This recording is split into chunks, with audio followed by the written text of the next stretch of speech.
If you look back across world history, you'll find these handful of moments, right? Single Yeah. battles that just changed everything that came after. Absolutely. And you'd be hard-pressed to find one more dramatic or with higher stakes than the Battle of Salamis in 480 BC. It's a true what-if moment. This wasn't just about winning a fight at sea.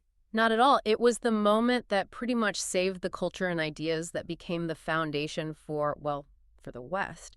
It meant Greek philosophy, art, even the early seeds of democracy would actually survive. And the context here is just incredible. The Persian king, Xerxes I, had already marched across And Greece. this wasn't just any army. It was probably one of the largest forces ever assembled in the ancient world. His goal was to crush the Greek city-states for good. He'd already won on land at Thermopylae, the famous battle with the Spartans. And after that, he marched straight to Athens and burned it to the ground. Imagine that feeling. Total devastation. The Greek fleet, which was this shaky alliance of different cities, had to retreat into the Saronic Gulf. That was their last stand. And you have to remember, these Greek city-states were famous for fighting each other. Oh, constantly. So now they had to suddenly unite perfectly, knowing they were outnumbered maybe 3-1, to face this existential threat. It's an impossible situation. The only way they could win was with a truly brilliant strategy. Okay, so let's get into that. The whole plan really comes down to one person, doesn't it? Themistocles. Themistocles, yeah. An Athenian politician in general. He was just a genius. He saw this coming years in advance. Years. For years, he'd been telling the Athenians, our future is the sea. He convinced them to spend their money from a silver mine, not on buildings, but on warships. That must have been a tough sell. A huge risk. He believed the sea was the only place they stood a chance against the massive Persian land army. But surely some commanders, especially the Spartans, wanted to fight on land, right? That's where their famous soldiers were strongest. Oh, absolutely. The main debate was whether to defend the Isthmus of Corinth, basically creating a wall on land.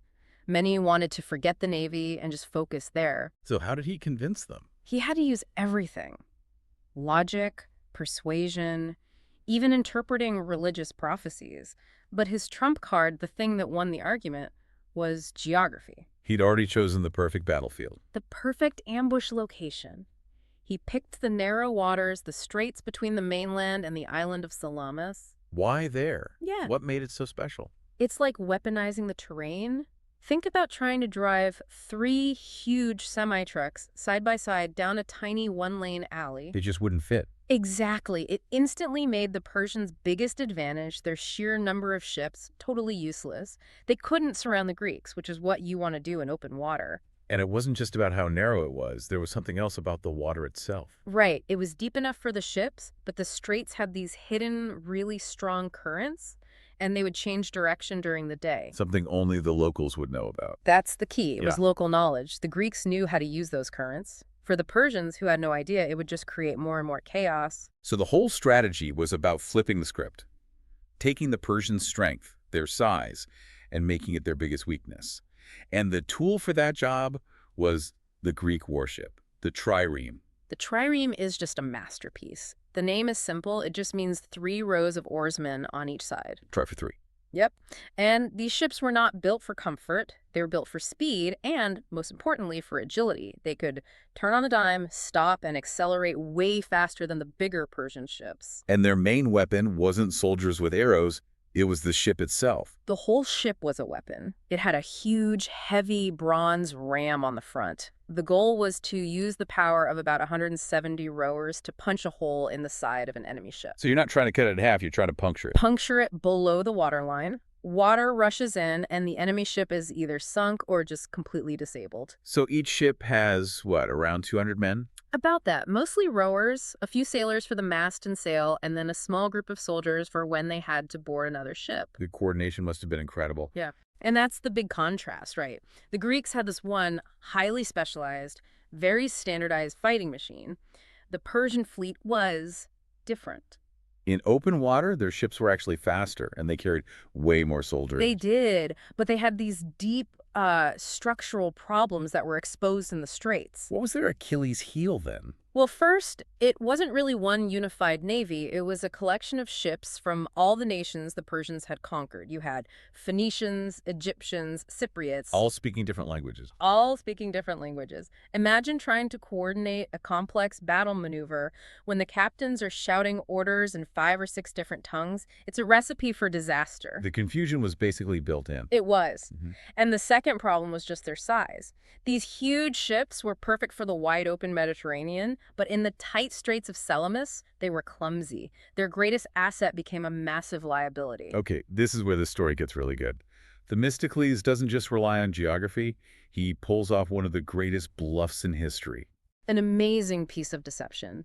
He sends a trusted messenger, a slave named Cecinus, straight to King Xerxes. And what was the message? The message was a lie.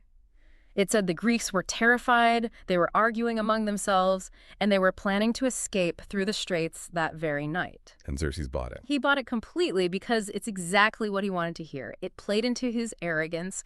He was sitting there having just burned Athens, and he wanted to finish the war in one decisive blow. So he takes the bait. Hook, line, and sinker. He orders his fleet to move into the straits immediately to block the supposed escape. He draws his entire navy right into the trap. I love the detail that he had a golden throne set up on the shore to watch. He was so confident he wanted a front row seat to watch his navy destroy the Greeks. It's just the perfect image of that Persian arrogance versus Greek desperation. So the next morning, the battle begins. It does. As the Persian fleet sails in, the Greeks do something clever. They actually start rowing backward toward the shore. To draw them in even further. Deeper and deeper into the narrowest part of the channel. Then a signal is given, probably a trumpet blast, and the entire Greek line just explodes into action. They turn and charge. They turn and charge, all those oars hitting the water at once.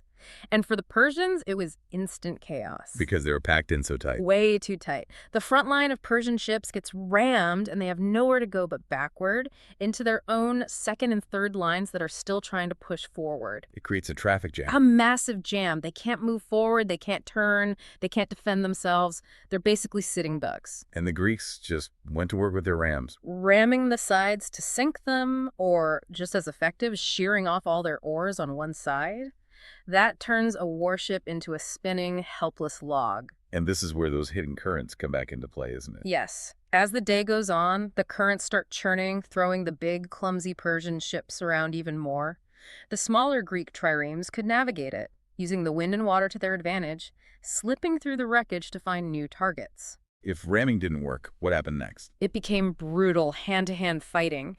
Greek soldiers would just jump from their ship onto the tangled Persian decks and fight it out with swords and spears.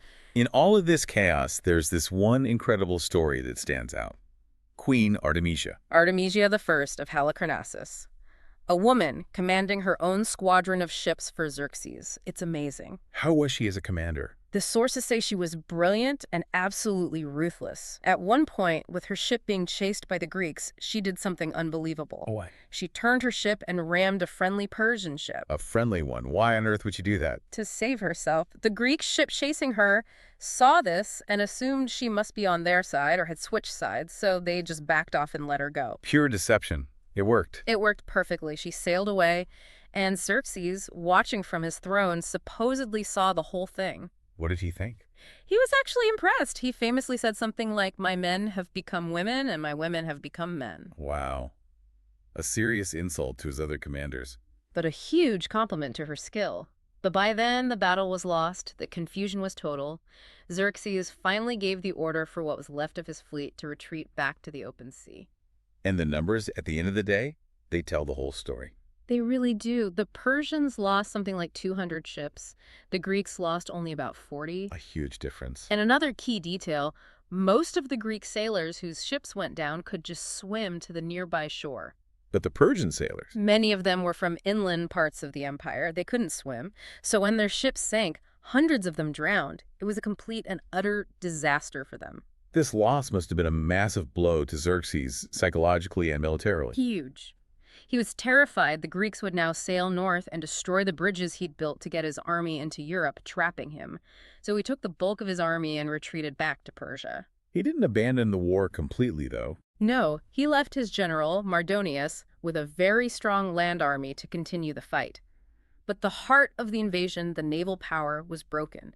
Salamis proved that the Athenian navy was the dominant force in the Mediterranean. And that's why this is seen as the turning point. Without a doubt, it stopped the Persian Empire from just swallowing up Greek culture. If they had lost, it's very likely that Greek philosophy, their art, their ideas about government, all of it would have just vanished. It also showed the world how important naval power was, and maybe more importantly, that a brilliant strategy can beat overwhelming numbers. That's the lasting military lesson for sure. But the legacy is even bigger. Because Athens was safe, because its navy was now the undisputed champion, the city entered its golden age. Exactly. This victory is what allowed for the flourishing of everything we associate with classical Greece. The great plays, the philosophy of Socrates and Plato, and the development of their early, radical form of democracy. It's just a perfect example of how one battle, one strategic decision, can shape the future of civilization. You have to wonder if Themistocles hadn't won that political fight years earlier to build the fleet. Right. Would any of those ideas that really define our world today, from our architecture to our politics, have even survived that one day in the Saronic Gulf? It really makes you think about how many of history's biggest moments depend not just on the battle itself, but on the long, hard work and the gambles that were taken years before. Preparation is everything. Good luck with your studies.